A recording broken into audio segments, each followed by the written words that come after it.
hacen parte del sistema inmunológico, ¿sí o no? ¿Formando qué? Formando los anticuerpos. ¿Qué más?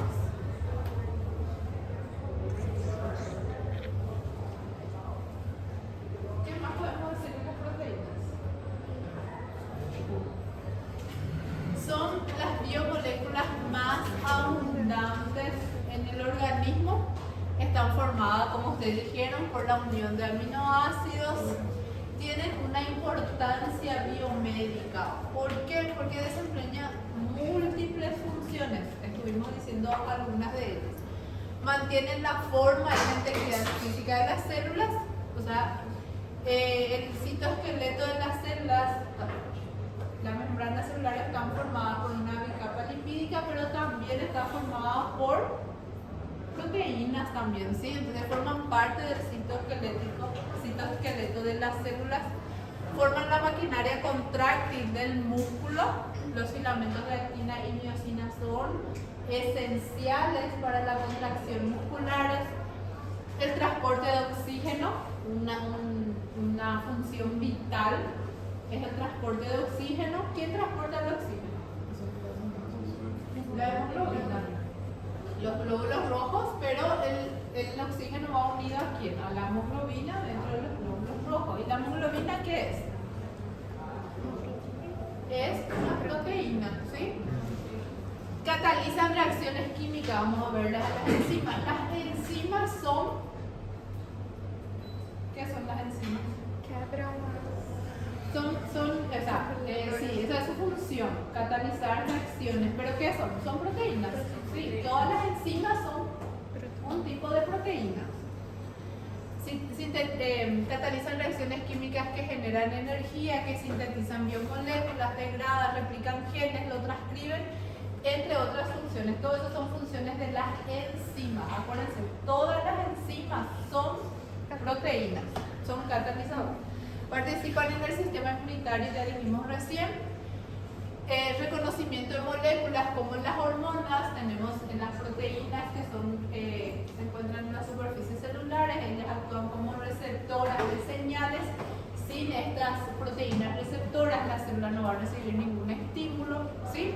Entonces tiene varias funciones esenciales dentro del organismo.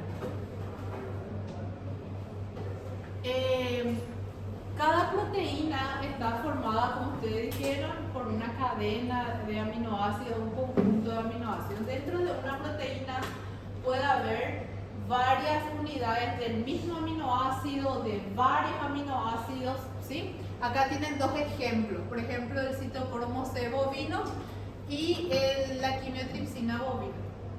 Todo esto son aminoácidos. La alanina, por ejemplo, acá tenemos 6 fracciones de alanina, o 6 moléculas de alanina. En la quimiotripsina tenemos 22.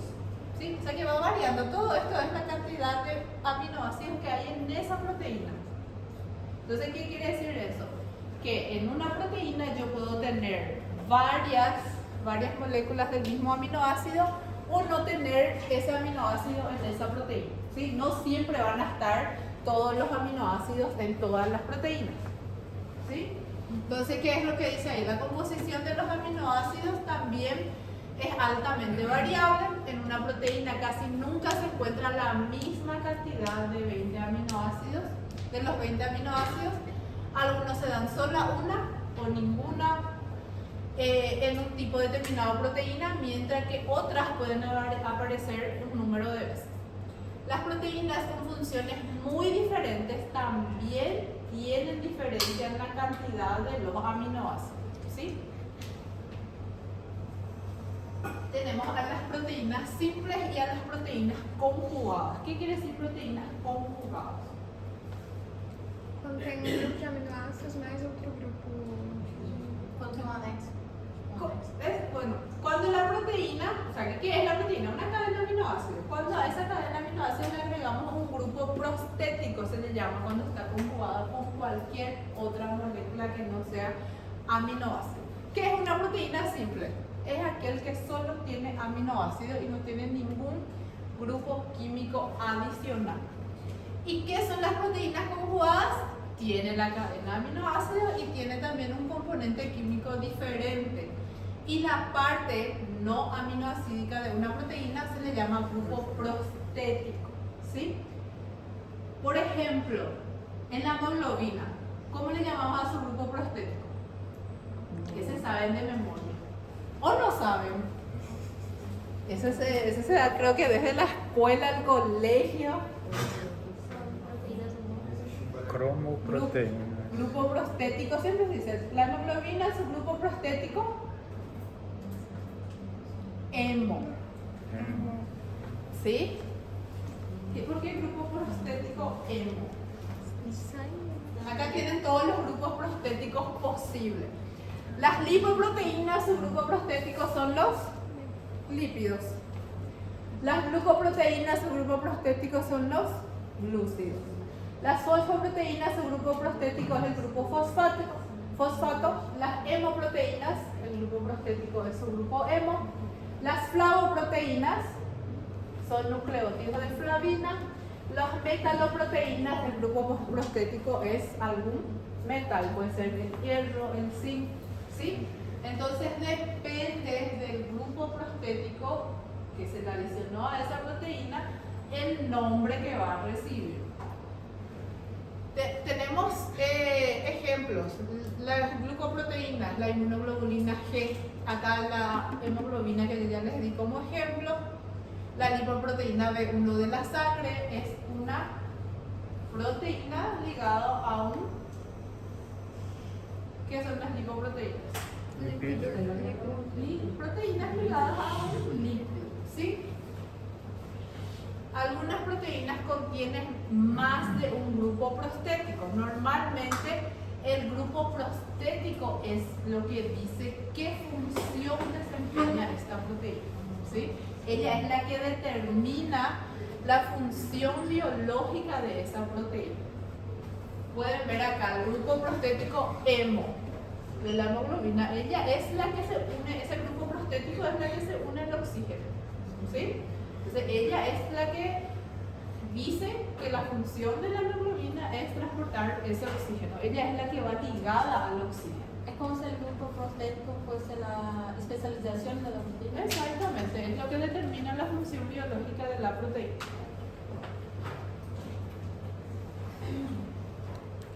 Bueno, para que un polipéptido recién sintetizado madure hacia una proteína funcional desde el punto de vista biológico, debe plegarse. ¿Qué quiere decir eso?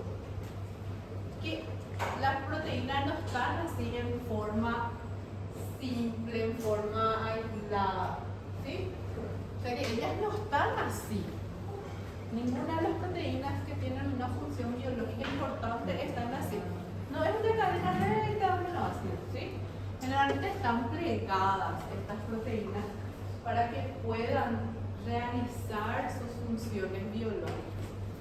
Además, durante la maduración, las modificaciones post-tradicionales pueden añadir o eliminar estos segmentos peptídicos transitoriamente. Bueno, ¿cómo empezaba la síntesis de las proteínas? Muy bien, con la metionina, ¿dónde? ¿Cómo? No, a partir, o sea, en los ADN están codificados las proteínas. Exactamente, ¿qué tiene que pasar para que ocurra la síntesis proteína? Ya vimos todo eso la pasada. Tenemos en el núcleo, ¿qué tenemos en el núcleo? ADN, ¿sí? Ese ADN se tiene que transcribir, o sea, tiene que empezar la transcripción, ¿sí? Para que haya proteínas, ¿qué tiene que haber? Primero, ADN, después transcripción a... Tenemos acá, tenemos ADN, transcripción a un ARN mensajero. Ese ARN mensajero, ¿qué va a pasar con él? ¿Qué pasó ahí? Él viajó. ¿Dónde viajó? Se fue del núcleo a los ribosomas, ¿sí? Entonces, primero ocurre la transcripción a un ARN mensajero. ¿Ese ARN mensajero qué es? Es una secuencia de nucleótidos, ¿sí? ¿Qué codifican esos nucleótidos? Un aminoácido específico. Pero, ¿cómo se sabe que ese nucleótido está el aminoácido? ¿Qué tiene que pasar? Se tiene que traducir en los ribosomas, ¿sí? O sea, hay un ARN mensajero que es el que viaja del núcleo a los ribosomas. En los ribosomas tenemos el ARN de traducción. ¿Qué hace el ARN de traducción? Traduce estos nucleótidos, ¿sí? ¿Se acuerdan que había varias combinaciones de 3 nucleótidos para cada aminoácido? Entonces, este ARN ribosomal lee 3 codones. Cada 3 codones representa un aminoácido. Entonces, esto se va formando en la proteína. Esa proteína no sale así sola ya a realizar su función, tiene que madurar. ¿Y qué pasa en los procesos de maduración? Se le agrega o se elimina algunos segmentos de la proteína, ¿sí? Entonces por eso dice, la maduración, acá recién tenemos una proteína funcional. ¿Qué pasa en la maduración? Modificaciones post-traduccionales. ¿Qué son modificaciones post-traduccionales? Se le agrega algo o se le saca algo a esa proteína, ¿sí?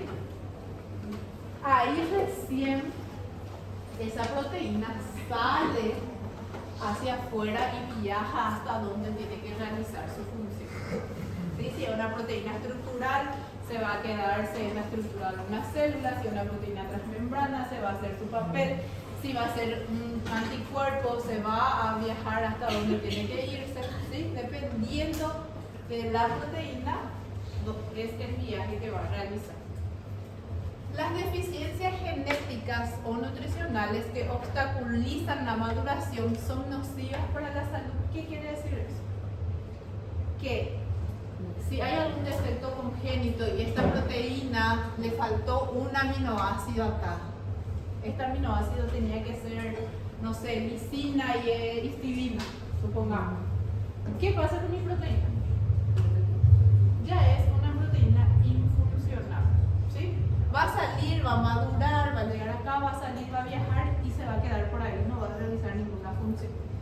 Y dependiendo de la función afectada, el defecto que va a tener el paciente, ¿sí? Entonces, si hay alguna deficiencia genética o alguna deficiencia nutricional, ¿por qué dice deficiencia nutricional? ¿Qué ver tiene eso?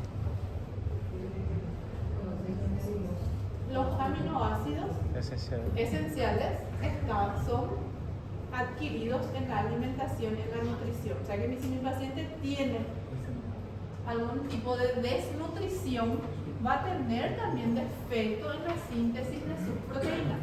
Si él no está consumiendo lo que tiene que consumir, no va a sintetizar una proteína funcional, ¿sí? Entonces, por eso dice que defectos genéticos o nutricionales obstaculizan la maduración y son nocivos para la salud. Eso dependiendo de la función de la proteína, ¿sí? Supongamos que mi paciente tiene defecto en la síntesis de la hemoglobina. ¿Qué va a pasar con mi paciente?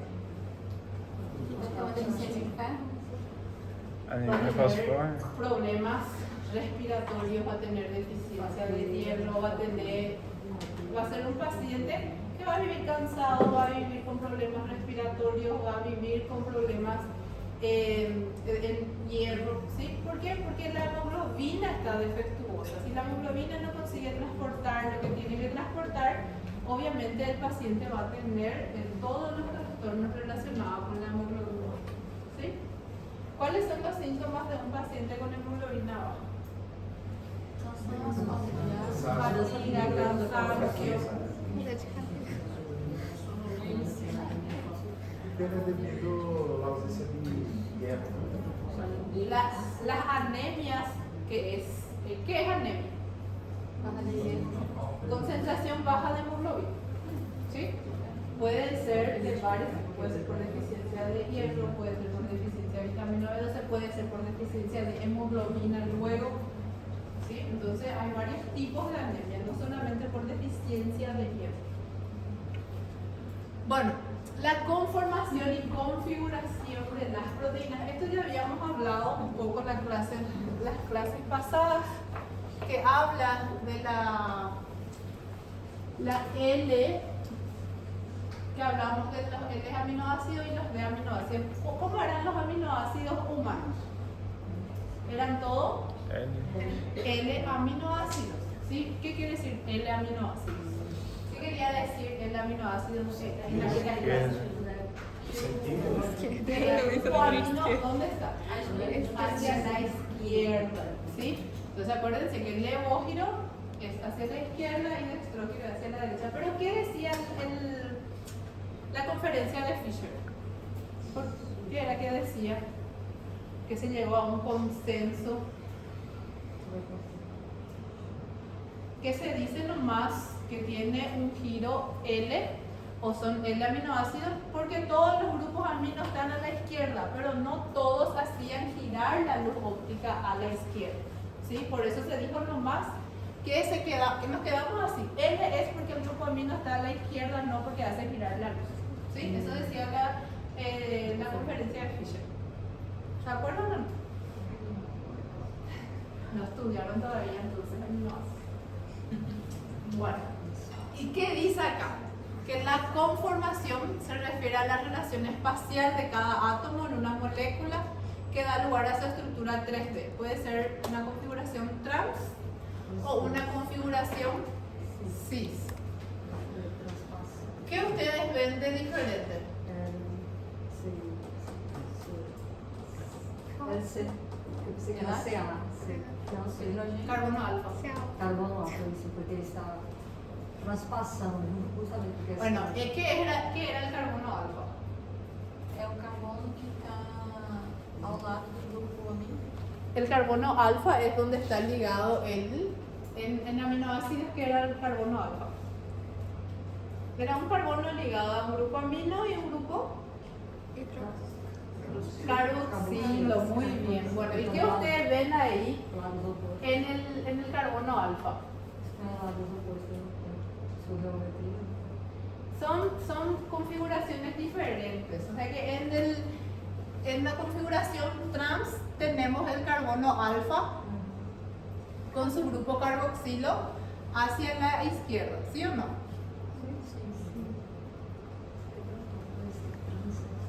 ¿Y acá qué pasó acá? ¿Qué grupo es? El carbono alfa está aquí. ¿Y dónde está su grupo amino? Do outro lado. Mas não, São dois vamos carbonos. pegar os carbonos alfas e ver justamente a posição. A Por exemplo, posição. transpassar. Então está em lados diferentes. O Están en alfa. lados Por diferentes. isso que é trans. Cis, eles estão Están no del mesmo- mismo lado, ¿sí? Entonces acá tenemos, uma linha imaginária. están en el mismo lado y acá están en posiciones opuestas. Pero acuérdense que son,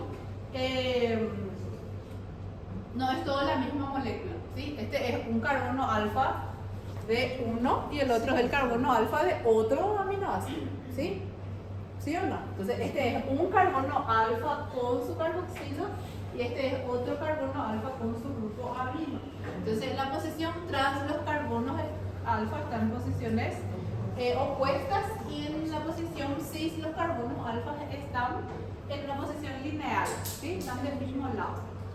Entonces, ¿qué dice? Las posibles conformaciones de una proteína incluyen cualquier estado estructural que pueda lograrse sin romper enlaces covalentes. La configuración alude a la relación geométrica entre un grupo dado de átomos. Por ejemplo, los que distinguen entre L aminoácidos y D aminoácidos, que ya hablamos la vez pasada. L aminoácido, el grupo amino siempre a la izquierda. D aminoácido, el grupo amino está a la derecha. ¿Y quién tenía D aminoácidos? ¿Dónde encontrábamos? ¿Dónde encontrábamos los D aminoácidos? Generalmente, ¿dónde? Y se usa. Les di algún ejemplo de que para qué se usan mucho los D aminoácidos. Em soluções? ¿Cómo? Soluções? Achei que era pra quebrar, né? Con antibióticos. Acuérdense que los D aminoácidos generalmente están presentes en las bacterias. y la mayoría de ellas se usan como antibióticos. Então eles são presentes nas bactérias. Sistema nervoso glutenoso? Sistema nervoso glutenoso? ¿De aminoácidos? Sí. No. Los aminoácidos humanos son L-aminoácidos. Los D-aminoácidos generalmente tenemos en bacterias y algunas de ellas se usan como antibióticos para romper las cadenas de las películas bacterianas.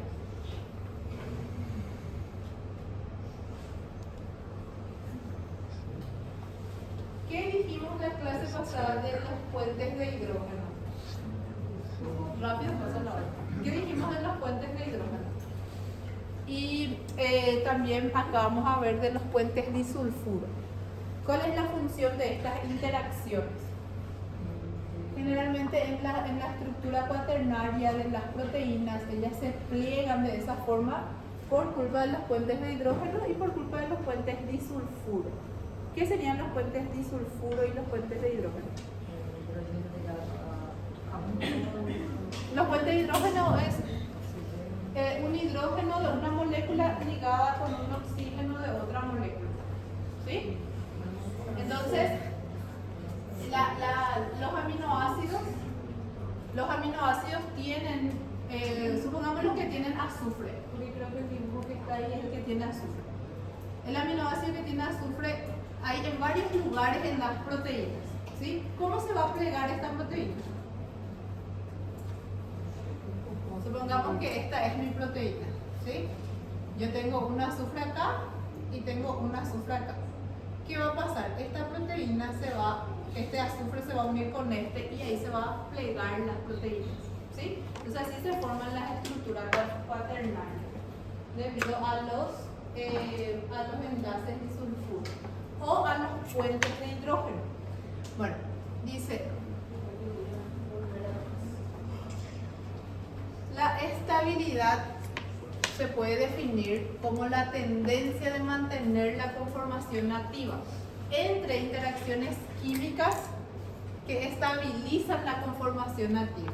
Están los enlaces disulfuros, interacciones débiles como los puentes de hidrógeno, algunas interacciones iónicas o interacciones hidrofóbicas. La rotura de un enlace covalente requiere cerca de 200 a 460 kJ por mol, mientras que las interacciones débiles pueden romperse con simplemente 30 kJ. ¿Se acuerdan que los puentes de hidrógeno eran interacciones débiles? Ellos se pueden romper fácilmente. Pero ¿qué pasa si se rompen los puentes de hidrógeno de una proteína? Se cambia su forma. Se cambia su forma. Se cambia a forma, cambia a función. Exactamente, entonces cambia ya la función de la proteína.